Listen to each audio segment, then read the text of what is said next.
오늘도 우리에게 주시는 이 말씀을 통하여서 또 하나님께서 여름 가운데 또 은혜 가운데 또 함께 하실 줄 믿습니다. 저희가 계속해서 갈라디아서를 나누고 있습니다. 오늘 세 번째 시간이지요. 우리는 이 갈라디아서를 보면서 복음은 무엇인가, 또 이 바른 복음과 믿음은 무엇인가 생각할 수 있는 그런 시간들을 보내고 있습니다. 저번 주에 갈라디아서 1장 6절부터 10절의 말씀을 살펴보면서 갈라디아 지역의 교회와 성도들은 바울이 전한 복음을 속히 떠나 다른 복음을 따르는 것에 대한 책망을 하였습니다. 그토록 사도 바울의 강한 어조와 책망이 있는 이유는 무엇이냐면 바로 복음이란 것은 하나밖에 없기 때문에, 복음은 하나이기 때문에 다른 복음이라는 것은 있을 수 없다라는 것을 알게 되어지는 것이죠. 우리가 다른 복음이라 말할 때 어쩌면 다른 복음이라 선택 가능한 복음같이 느껴질 수도 있지만 다른 복음은 없다라는 것을 알게 됩니다. 우리는 그것을 우리가 저번 주에 또 강의 설교를 통해서 알 수 있게 되죠.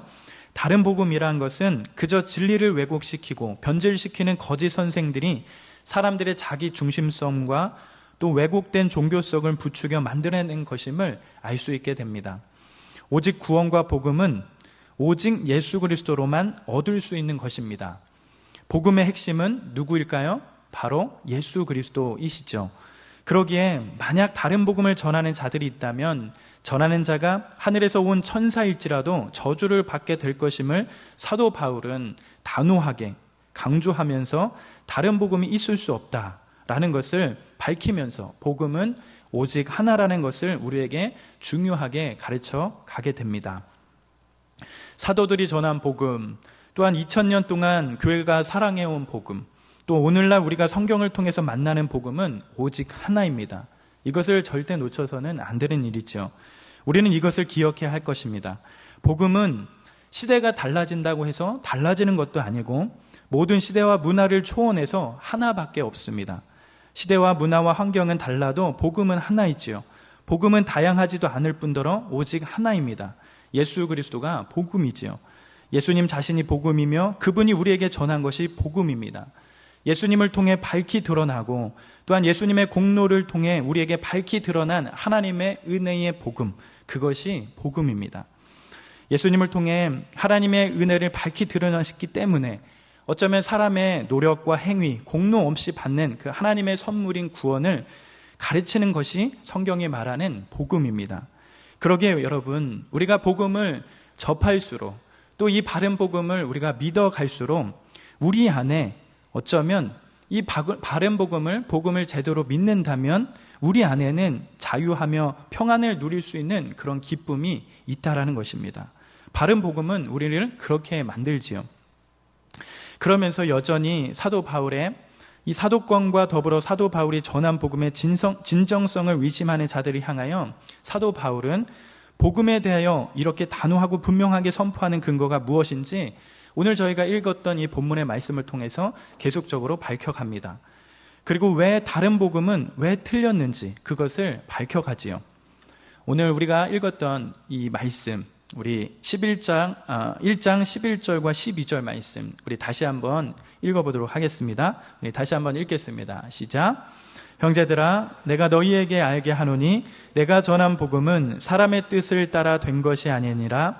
이는 내가 사람에게서 받은 것도 아니고 배운 것도 아니요 오직 예수 그리스도의 계시로 말미암은 것이라. 여러분, 이 말씀을 통해서 알 수 있는 것은 무엇입니까? 사도 바울은 단호하게 복음은 하나밖에 없으면 다른 복음은 저주를 받아 마땅하다고 말할 수 있는 이유와 근거가 무엇 때문이라고 밝혀가고 있죠? 바로 자신이 전한 복음은 오직 예수 그리스도의 계시로 말미암았다. 예수 그리스도의 계시로 되었다. 즉 이 복음을 하나님께 받았기 때문이라고 말하고 있다는 것이죠. 초대교회나 종교개혁 때나 또한 현재 우리가 사는 시대나 동일하게 어느 곳 상관없이 복음이 하나인 이유는 바로 하나님이 계시해 주셨기 때문입니다. 그것이 사람들에 의해서 만들어진 것도 아니고 사람의 지혜를 따라서 된 것이 아니라 바로 하나님이 주신 계시를 통해서 얻은 지식이기에 하나님이 주신 것이기에 복음은 하나밖에 없다라는 사실이죠. 하나님께서 사람들이 하나님을 알 수 있도록 사람들에게 하나님을 열어 보여주십니다. 우리는 그것을 뭐라고 하지요? 계시라고 말합니다. 그런데 여기 중요한 것은 우리는 이러한 계시가 필요한 것이 아닙니다. 계시는 사도들이 받은 것이죠. 바울이나 베드로처럼 신약 성경을 기록한 사도들이 계시를 받았습니다. 우리는 계시가 아니라 기록된 성경을 바르게 이해하고 깨달을 수 있도록 성령의 조명하심이 필요합니다.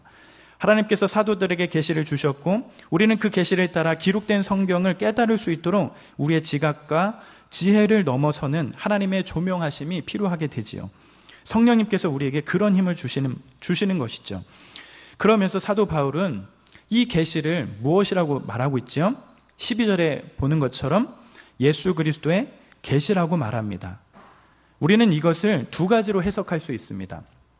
첫 번째는 예수님이 보여주신 계시라고 이렇게 해석하거나 예수님이 주신 하나님의 계시라고 해석하는 것입니다. 사도 바울이 사도행전 9장에서 다메섹을 가는 길에 주님을 만나 예수님께서 계시를 받게 됩니다. 그래서 한 가지 해석할 수 있는 것은 이 예수 그리스도의 계시를 예수님이 보여주신 계시 또는 예수님이 주신 하나님의 계시라고 해석할 수 있게 되는 것이죠. 그리고 두 번째, 이 본문의 흐름을 보게 되어지면 이 예수 그리스도의 계시를 우리는 이렇게도 풀이해 볼 수 있을 것입니다. 바로 예수님에 관한 계시라고도 볼 수 있습니다. 하나님이 바울에게 알게 하신 그 예수님의 복음에 관한 계시, 이렇게도 볼 수 있게 된다는 것이죠. 즉, 이 말을 종합해 보면 사도 바울이 귀한 복음에 대해 단호하게 확신했던 이유가 바로 하나님께서 이 복음을 자신에게 계시를 통해 직접 주신 것이라고 여겼기 때문에 거짓 선생들이나 갈라디아 성도들에게 자신이 전한 복음이 바른 복음이다라고 당당하게 얘기할 수 있다라는 사실입니다. 그래서 이 복음 외에 다른 복음이 있을 수 없다라고 주장한 것이죠. 이 복음은 바울뿐 아니라 모든 사도에게 일치하는 것입니다. 하나님의 계시를 통해서 주신 것이기 때문에 사도 바울이 전한 복음이 사도들이나 바울이 전한 복음이 동일하고 똑같다라는 거죠. 그러면서 바울은 지금 복음을 부정하고 공격하는 갈라디아 지역의 거짓 선생들에게 또한 자신이 복음을 하나님께 받았다고 주장하면서 그 증거를 추가적으로 밝혀가고 있습니다. 우리는 이 복음의 내용을 어쩌면 세 가지로 요약할 수가 있습니다. 첫째는 우리가 복음을 봤을 때 이 복음을 우리가 세 가지로 요약할 수 있는데, 첫 번째는 예수님이 누구신가라고 하는 예수님에 대한 복음, 두 번째는 예수님이 하신 일이 무엇인가라는 의미를 깨닫는 복음, 그리고 세 번째는 예수님 자신과 하나님께서 하신 일을 근거로 우리에게 어떤 일이 일어났는지, 즉 2000년 전 예수님께서 하신 일이 나와 무슨 관계가 있는지 적용하는 복음, 즉 이 세 가지가 복음의 핵심이라고 할 수 있는데, 사도 바울은 이 복음의 핵심을 밝혀가면서 특별히 자기 자신의 삶에 일어난 일의 증거로 제시하면서 자신이 복음을 하나님께 받았다고 주장하면서 증거를 대고 있습니다. 즉 사도 바울에게 일어난 일, 예수님께서 하신 일이 사도 바울과 어떤 관계가 있는지 그것을 추가로 밝히면서 자신이 복음을 하나님께 받았음을 주장하고 있다는 것이에요. 자, 사도 바울이 받은 이 계시가 예수 그리스도로 통해서 받은 계시뿐만 아니라 자기 자신이 자기가 전한 복음이 바른 복음임을 어떻게 밝혀가고 있다는 것이죠. 바로 13절과 14절을 보면서 또한 추가적으로 우리가 알 수 있게 됩니다. 우리 13절, 14절 같이 한번 읽어볼까요? 시작. 내가 이전에 유대교에 있을 때에 행한 일을 너희가 들었거니와 하나님의 교회를 심히 박해하여 멸하고 내가 내 동족 중 여러 영갑자보다 유대교를 지나치게 믿어 내 조상의 전통에 대하여 더욱 열심히 있었으나. 여러분, 사도 바울은 자신이 복음을 만나기 전에 어떠했다고 했지요? 이 말씀에 의하면 그는 하나님의 교회를 심히 박해하여 멸하려고 하였으며, 또한 여러 영갑자보다, 즉 동년배들보다 유대교를 지나치게 믿어 조상의 전통에 대하여 더욱 열심히 있었다라고 그렇게 말하고 있습니다. 사도 바울은 유대교와 율법, 또 유대교에서 소중하게 여기는 전승에 대해 열심을 가진 사람이었습니다. 그는 가말리의 문화에 있었으며 최고의 교육을 받으며 율법을 배운 그런 자였지요. 그러하기 때문에 그런 바울이 교회가 가르치는 교훈을 들었을 때 여러분 어떠한 마음이 들었겠습니까? 아마도 율법과 전승을 사랑했던 바울이 보기에 교회는 율법을 모독하고 성전을 모욕하는 공동체로 여겼을 것입니다. 특별히 교회의 가르침 중 십자가에 못 박혀 돌아가신 예수님이 온 인류의 구주라는 부분은 율법에 전통한 학자였던 바울이 받아들이기에는 힘든 내용이었을 것입니다. 왜냐하면 율법에서는 십자가에 달려 죽은 사람, 즉 나무에 달려 죽은 사람은 하나님께 저주를 받은 사람이라고 했기 때문에 바울의 입장에서는 도무지 납득이 안 가는 그런 일들이 일어나는 것이죠. 나무에 달려 죽은 자는 하나님께 저주 받은 자라고 율법이 분명하게 말하고 있기 때문에 나무에 달려 돌아가신 예수님이 메시아이며 구세주라고 가르치는 교회는 바울에게는 증오의 대상이 될 수밖에 없었습니다. 핍박하고 박해하고 멸망시켜서 이 땅에서 없애려고 애를 쓸 수밖에 없는 대상이 바로 기독교였지요. 그랬던 바울이 본문에서 자신의 이야기를 하는 이유가 무엇입니까? 율법에 열심히 있고 교회를 핍박하고 또한 복음을 대적했던 자신이 이렇게 복음을 전하는 자가 된 이유가 있다는 것을 설명하는 것이죠. 하나님께서 개입하시고 간섭하셔서 자신에게 복음을 계시해 주신 역사가 있었기 때문에 자신의 삶이 변화되었다는 것을 말하는 것입니다. 그렇다면 사도 바울은 복음으로 인하여 어떻게 자신의 삶이 변화되었다고 말하고 있죠? 15절과 16절 이렇게 말씀해 가고 있습니다. 우리 같이 한번 읽어볼까요? 시작.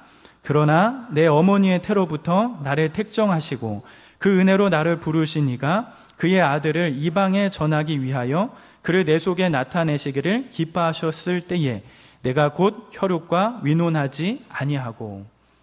즉 여러분, 우리말로 된 성경에서는 잘 표현되지 않지만 헬라어 성경이나 영어 성경을 보면 우리가 앞절에 봤던 13절과 14절의 분위기, 그리고 지금 방금 읽은 15절과 16절의 분위기가 사뭇 다르다는 것을 알 수 있게 됩니다.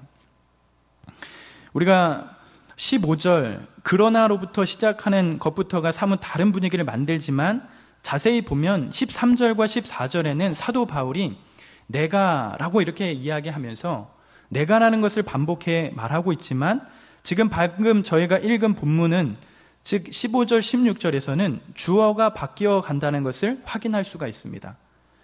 여러분, 주어가 어떻게 변화되고 있지요? 주어가 어떻게 변화되어지요? 내가라고 하는 그 주어에서 바로 나를 택정하시고 그의 은혜로 나를 부르시는 이가 라고 하면서 주어가 나에서 누구로 변해갑니까? 하나님으로 바뀌는 것을 알 수 있습니다. 이것은 사도 바울처럼 주님을 만나고 인격적으로 경험한 모든 성도에게 나타나는 진실한 변화일 것입니다. 사도 바울은 주님을 만나기 전, 예수님을 믿기 전에는 하나님을 섬긴다고 하였지만 율법의 특심이었습니다. 율법의 열심이었죠. 그래서 조상의 전통과 전승을 소중히 여겼습니다. 그런데 그가 주님을 만나고 복음을 깨닫고 알게 되고 거듭난 성도가 된 후에는 하나님께로 그의 중심이 완전히 이동하는 것을 알 수 있게 됩니다. 나의 열심에서 하나님의 열심으로 바뀌어 간 것이죠.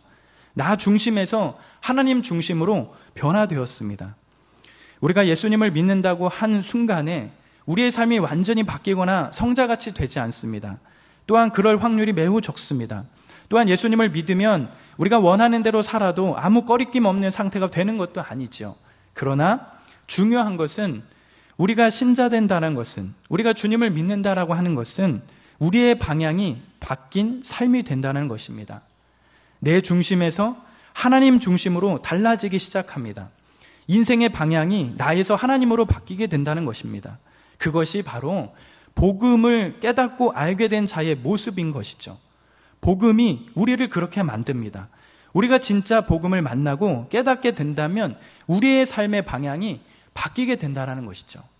사도 바울은 자기가 전한 복음이 바른 복음이다 라고 증명하는 이유가 바로 그 복음이 자신의 삶을 그렇게 바꿨다고 주장해 가는 거예요. 그러면서 사도 바울은 15절에 보니 예수님을 만나 뭐가 열리기 시작했다고 말하고 있죠? 바로 그의 눈이 열리기 시작합니다. 새로운 시각이 열리게 되는 것이죠. 우리 15절 다시 한번 보시면 어떻게 고백합니까? 그러나 내 어머니의 태로부터 나를 택정하시고 그의 은혜로 나를 부르시는 이가 라고 이렇게 고백합니다. 즉 예수님을 인격적으로 만나 바울이 깨달은 중요한 진리가 바로 복음입니다. 복음을 깨달을 때 눈이 열리기 시작한다는 것이죠.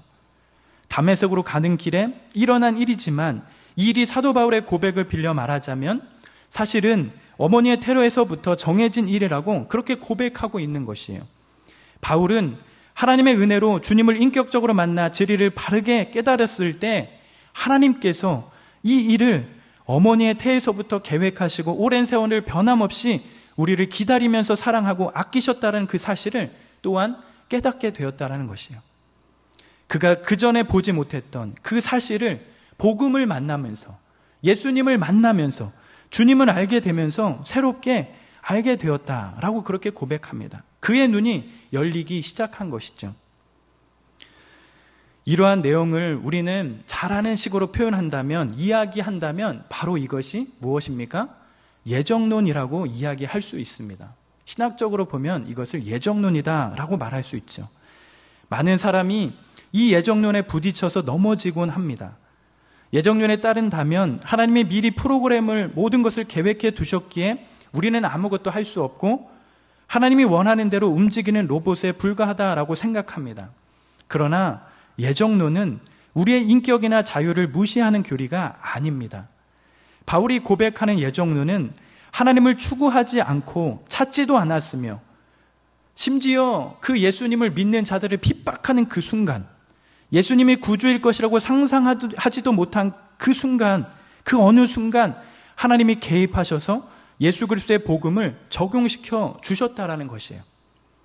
바울이 그때 그런 일을 어떻게 자신에게 일어났는지 돌아보니 자격 없는 자신을 하나님께서 사랑하셔서 복을 주신 것을 알게 된 것이고, 주님을 만나고 그 순간에 은혜를 경험했지만 그것이 만세 전부터 하나님이 계획하시고 우리를 그렇게 오랫동안 사랑으로 기다리시다가 그 순간에 우리에게 적용시켜 주신 것임을 보게 됩니다.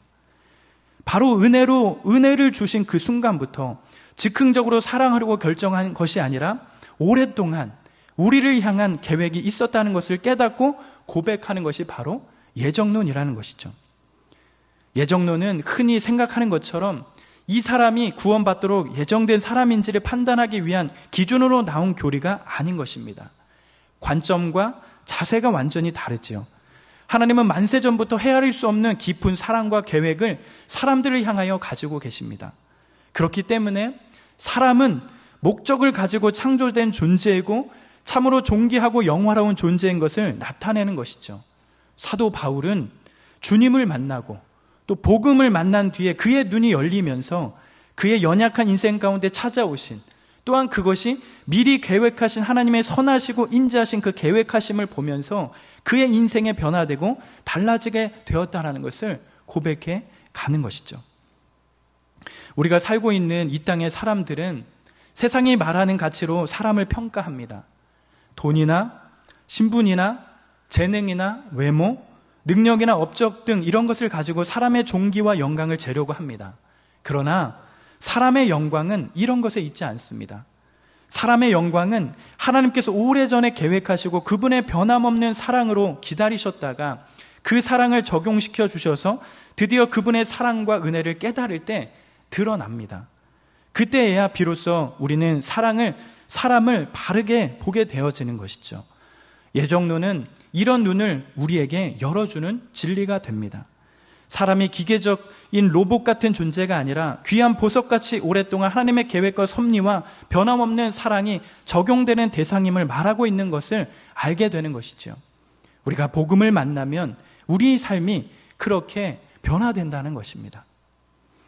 그러면 여러분, 이런 진리를 바르게 아는 성도들의 삶은 어떻게 될까요?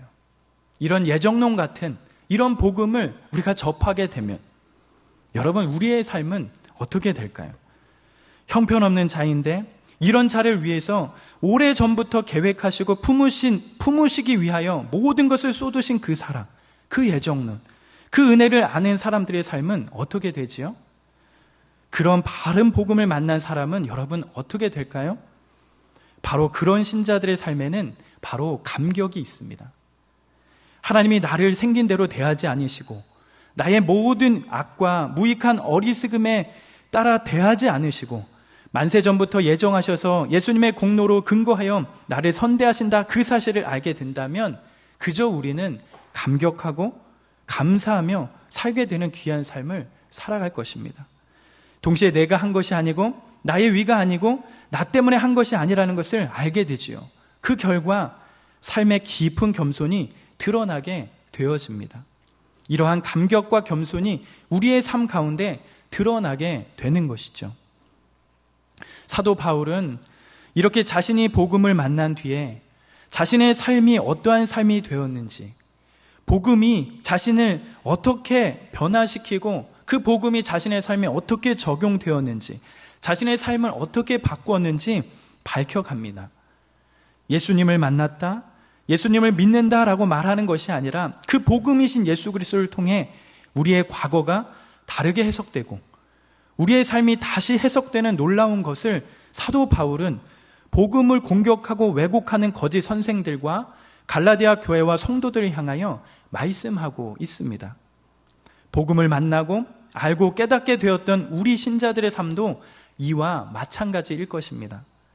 예수님을 만났다, 예수님을 믿는다라는 것이 그저 말만 하고 많은 것이 아니라 정말 예수 그리스도를 통해 우리의 과거가 다르게 해석되어지고 우리의 삶이 다시 해석되는 그런 놀라움을 드러내는 것이 우리의 삶일 것입니다. 그저 감격하고 겸손이 묻어나는 귀한 삶이 우리의 삶일 것이죠. 더불어 사도 바울은 자신이 공격하고 속히 다른 복음으로 떠나려고 하는 자들을 향하여 자신이 믿고 있는 복음의 진정성을 설명해 가는데, 또한 그 중에 하나가 바로 하나님께서 사도 바울 자신에게 무슨 일을 하셨으며 사도 바울 자신에게 주신 계시의 핵심은 무엇인지 밝혀갑니다. 우리에게 1장 16절, 우리 다시 한번 읽어볼까요? 1장 16절입니다. 시작. 그의 아들을 이방에 전하기 위하여 그를 내 속에 나타내시기를 기뻐하셨을 때에 내가 곧 혈육과 위논하지 아니하고. 여러분, 사도 바울은 무엇이라고 말하지요? 그의 아들을 이방에 전하기 위하여 그를 내 속에 나타내시기를 기뻐하셨다라고 그렇게 말하고 있습니다. 하나님께서 바울에게 주신 계시의 핵심은 예수님을 나타내는 것입니다. 바울의 인격과 삶의 중심에는 예수 그리스도를 보여주시는 것입니다. 이것은 예수님을 믿는 모든 진실한 성도들의 공동적인 경험이지요. 우리는 사도 바울처럼 계시를 받은 사람이 아닙니다. 우리에게 필요한 것은 계시가 아니라 하나님의 조명하심이 필요합니다. 우리 역시 바울에게 일어난 것과 같은 변화를 받아들여야만 진짜 성도가 되어지지요. 우리는 그저 교회에 오래 다녔기 때문에 성도가 되는 것이 아니라 참된 성도는 예수 그리스도를 인격적으로 만난 사람들이 되는 것입니다. 다메섹 사건 이전에 사도 바울은 자신이 하는 일이 하나님을 위한다고 생각했습니다. 그러나 오히려 바울 자신이 하나님을 대적하고 있었죠. 바울은 이 사실을 깨닫지 못하다가 다메섹으로 가는 길에서 하나님의 은혜로 예수 그리스도의 계시를 받았습니다. 바울이 예수님을 만났을 때 그의 생애가 변화되었습니다. 다시금 참된 신자의 삶으로 사도 바울은 살아가게 됩니다. 그의 인생이 변화가 되었습니다. 삶의 방향이 바뀌게 됩니다. 유대인들을 핍박하던 그가 이제는 이방인을 위하여 예수님을 나타내는 사람으로 살아가게 됩니다. 예수 그리스도를 인격적으로 만나고 알아야 참된 성도가 된다는 것이죠. 회심하기 전 바울은 예수님이 사람을 미혹하는 자라고 여겼습니다. 또한 율법과 성전을 모독하는 자, 하나님께 저주받아 죽은 자라고 여겼습니다. 그러나 다메섹에서 예수님을 만난 바울은 예수님이 사람을 미혹하는 자가 아니라 오랫동안 예언대로 기다렸던 메시아라는 사실을 깨닫습니다. 바울은 예수 그리스도가 하나님의 아들로서 이 땅에 몸을 가지고 오셨고 온 세상을 구원할 구주라는 사실을 깨닫습니다. 유대인에게만 아니라 이방인 또한 온 열방과 민족을 구원할 구세주임을 깨달은 것입니다. 우리도 바로 그 예수 그리스도의 공로 때문에 구원을 받습니다.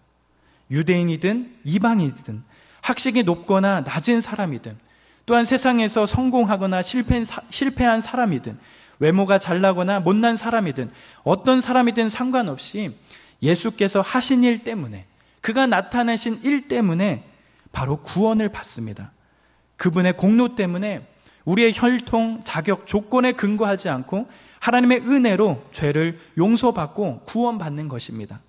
바울은 예수님을 의지하고 믿기만 하면 누구든지 구원을 받는 복음을 다메섹에서 만난 것입니다. 자신의 사도권을 공격하고 또한 자신이 전한 복음을 떠나 다른 복음으로 속히 떠나는 자들에게 예수님으로부터 받은 복음은 무엇인지, 그리고 그 복음으로 인하여 자신의 삶에 어떠한 적용이 있었는지 그것을 밝히면서 복음의 진정성을 말하고 있습니다. 사랑하는 여러분, 복음을 믿는 우리에게도 동일한 이러한 모습이 일어나야 합니다. 우리에게 어떤 종교적 경험이 있어도 그것이 우리의 신앙을 보증해 주지 못합니다. 우리 안에 어떤 열심이 있고 경건의 모습이 많더라도 그것이 우리의 신앙을 드러내지 않습니다. 중요한 핵심은 바로 예수 그리스도를 인격적으로 만나는 것입니다. 예수님께서 그를 나타내실 때 말씀과 성령의 조명하심을 통해 나는 자격 없지만 은혜로 하나님께 구원받는다라는 그 믿음으로 우리는 진정한 신자가 되어갑니다. 교회는 사람들이 교회 안에 있기 때문에 성도가 된다라고 가르치지 않습니다. 바울이 다메섹에서 만난 그 예수님을 우리도 만나야 된다라는 것이요. 그것이 우리의 신앙의 중심이 되어야 합니다. 사랑하는 여러분, 그렇다면 여러분, 예수님을 인격적으로 만난다는 것은 무엇일까요? 예수님을 인격적으로 만난다는 것은 무엇을 뜻하는 것일까요? 하나님을 인격적으로 만난다는 것은 여러분 무엇일까요? 다른 말로 한다면 우리가 이제 하나님을 인격적으로 대해간다라고 말할 수 있을 것입니다. 그분을 인식해 가는 것이죠. 어느 순간 그분이 인식되어지는 것입니다. 그전에는 영적인 무지 가운데 하나님이 없는 것처럼 살았던 자이지만 이제 그 분이 인식되어져 가는 것이죠. 받아들여지는 것입니다. 즉 하나님과 내가 1대1로 만난다는 것을 말할 수 있을 것입니다. 어쩌면 이런 표현을 잘 보여주는 것이 부부 관계의 관계를, 부부 안에 그 관계를 보면 알 수 있을 것이요. 서로 다른 세상에 살다가 만나서 결혼하여 한 몸, 한 인격체가 되어 가지요. 하나 되는 것이 쉽지 않습니다. 그러나 부부들이 한 몸이 되기 위해 함께 많은 시간을 보내면서 서로가 서로를 인식하고 확인하면서 알아가면서 한 몸이 되어가는 그런 시간들을 갖게 되죠. 이것과 똑같이 우리도 하나님을 그렇게 알아가는 것입니다. 우리의 지식, 우리의 감정, 우리의 의지를 총동원해서 그분을 만나기 위해 나아가는 것이죠. 그것이 우리의 신앙의 중심이 되어져야 하는 것입니다. 그렇게 주님을, 하나님을 인격적으로 알아가야 하는 것이죠. 사랑하는 여러분, 오늘의 본문을 통해서 사도 바울은 자신을 괴롭게 하고 공격하는 거짓 선생들과 더불어 거짓 선생들이 전한 다른 복음에 속히 따라가는 자들을 향하여 복음은 무엇인가 진정성 있게 설명해 가는 것을 보게 됩니다. 사도 바울은 그가 예수님을 받았던 그 계시, 복음을 다시 한번 설명해 가면서 또한 그 복음이 자신에게 삶에 어떠한 적용이 되었는지, 복음이 자신을 어떻게 바뀌었는지 그것을 설명해 갑니다. 복음은 예수님은 누구인가? 또한 그 예수님께서 우리에게 무엇을 하셨는가? 그리고 그 복음이 나에게 어떠한 영향을 미쳤는가? 그것을 통하여 알 수 있게 되어지는 겁니다. 사도 바울은 우리의 삶의 구체적인 자리에서 부르신 하나님을 고백하면서 은혜라고 말합니다. 은혜로 나를 부르시니, 은혜로 나를 택하신 이가 교회를 핍박하고 멸망시키려 했던 자를 만세전에 계획하시고 불러주셔서 복음을 위탁하고 그 복음을 위한 사도로 쓰임받는 것이 복음의 영광임을 사도 바울은 밝혀갑니다. 복음의 계시를 통해 알게 되고 성경을 통해 우리에게 전달되어 성령의 조명하심으로 깨닫게 하시고 우리의 삶에 적용되게 하시는 이 귀한 복음이 우리 안에 깊이와 넓이를 더해가길 간절히 원합니다. 또한 이러한 복음의 귀한 은혜가 우리의 삶에 열매 맺히며 더욱이 남을 살리는 복된 겸손이 흘러나와 복음의 그 영광스러운 그 역사가 저와 우리 형제 자매들의 삶에, 우리 청년 공동체 안에 넘치길 간절히 소망해 봅니다. 복음이 나를 변화시키는 그 귀한 풍성함이 저와 우리 형제 자매의 삶 가운데 넘치길 기도하며 축복합니다. 우리가 예수 그리스도의 복음을 만났을 때 이러한 변화가 일어납니다. 그러한 풍성함이 우리의 삶 가운데 가득 맺혀갔으면 좋겠습니다. 우리가 복음의 능력을 사모하면서 바른 복음을 믿어가면서 우리 안에 열매 맺는 그 복음으로 인하여 풍성한 삶에 거하시는 그런 복된 시간들이 되시길 간절히 기도합니다.